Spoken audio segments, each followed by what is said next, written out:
Blessings, Rastafari, Art of Love, Hail the King, Mighty Rising. Yes, give thanks for life and the mighty life giver. Give thanks for the black rice and flesh. Give thanks for Rastafari, sit upon the throne. Give thanks for Marcus Garvey and the prophet. In this time, you see. Yes, royal family. This video is especially for, the Black House Israelite. Yeah, because Joe, the man teaches, that the greatest law that we could keep is to love thy neighbor as yourself. Now, as soon as you hear that, people automatically will start to think, well, how can I love my neighbor? How can I love my neighbor? How can I love my neighbor? But they never take time to say, how can I love myself? Because if you have to love your neighbor, how you love yourself, you have to check how you love yourself first. So, there are 10 commandments was given to Moses. And you automatically would think these 10 commandments is for you to give to people, because you get them from Moses, from the Bible. The commandment first is for you.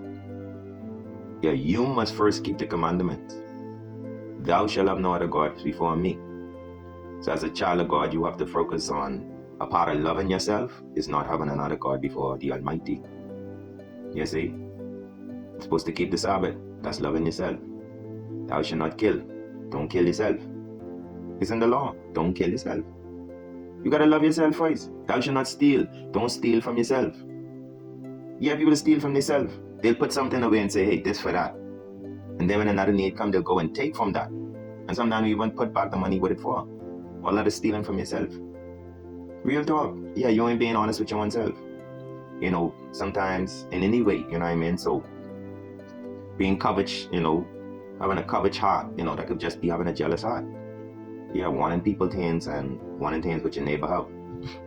So once you get the self-love down pat, you learn how to live by God's law. Not the 611 laws, but just the common laws of life, things you want for yourself. You see? This is important because once you learn to love yourself, you will love your neighbor as yourself. You see?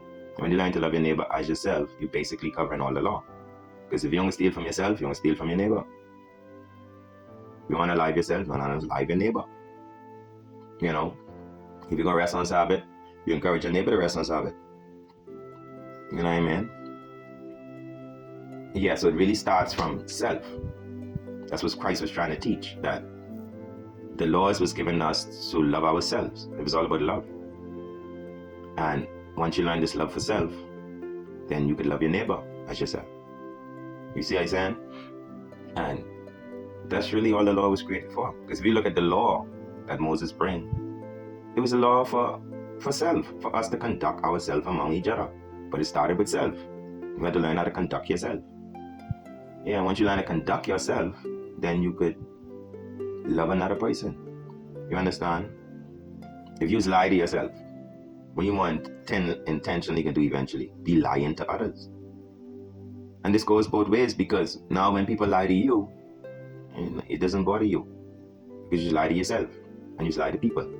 You see what I'm saying? So, and then you and your neighbor lying to each other. That's not an honest relationship. Y'all not even having a real conversation because there's no truth. So, to show the love of Christ is to keep the law. But keeping the law is actually just learning how to love again. That's all the law was given to us, to learn how to love again. Yeah, so again, we don't have to go keep the 611 laws written in the Bible. But we have to keep the one most important law. Love thy neighbor as thyself. Yeah, and I pretty much cover the law. Yes, none your neighbor could do to you or don't do to you that love will not cover. Because love is within you, it's a law within you.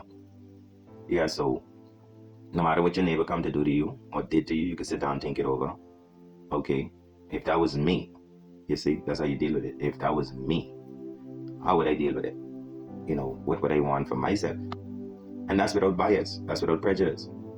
You have to calmly sit down and think, okay, if I was my neighbor, what would I want for them? What would the result I want for them?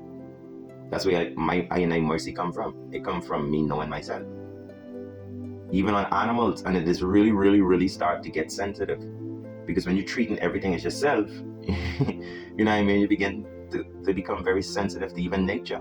Because now you start to see animals, you be like, hey, yeah, I wouldn't want to be hungry all day without water. So I can give the animals some, food and water. You see the animal as yourself.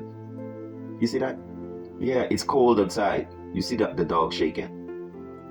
It's the love for yourself, the dog may not even be calling you and bothering you or complaining. But you see the dog out there shaking. So you put yourself in a situation, you say, oh my God, if I was sitting outside in the cold right now and I was a dog and I was shaking, that mean I cold. That's common sense. Yeah, I mean, from my point of view. So what's the best thing to do? Let the dog in the house. The dog shouldn't have to ask you. So you see where love go? Same thing with your neighbor. People on the streets see all of this stuff. It shows that we don't have Christ in us as a society. As individuals, we try to show the Christ love, but as a society, we don't have that. Because if you see a dog out in the cold and he's shaking, you automatically take him in. Because you're looking at that dog from your perspective. So when society see homeless people under the bridges on the streets, why they don't see themselves? Like, hey, if that was me, what would I want somebody to do for me? What kind of help would I need? You know what I mean? Just put yourself in the position. That's the love of God right there. Just put yourself in the position of others. No matter what they do to you. If someone lie on your name, put yourself in their position. Okay, why this person lie on me? What they dealing with in their life? Would I have done the same thing if I was dealing with the same situation in my life? That's how I forgive a lot of people, because I don't just look at what people do. I put myself in their shoes and I just be like, hey, if I was this and I was that, I probably would have do the same thing because of the teachings I was under, because of the way I live in my life. And also allow you to look at the deeper, picture. Yeah. A lot of times people hurt you, they do things to you. You gotta look at the bigger picture. Put yourself in their shoes. So that's what Christ is telling us. The law come to teach people to, put yourself in other people's shoes. Yeah, that's why the Bible said don't steal from your neighbor. That's a law, but within the law it's showing you why would you want to steal from someone if you don't want no one to steal from you. That's what the law was saying. Eye for an eye. It was actually trying to teach people to see another person as yourself. Not a bit with the priest. Black again.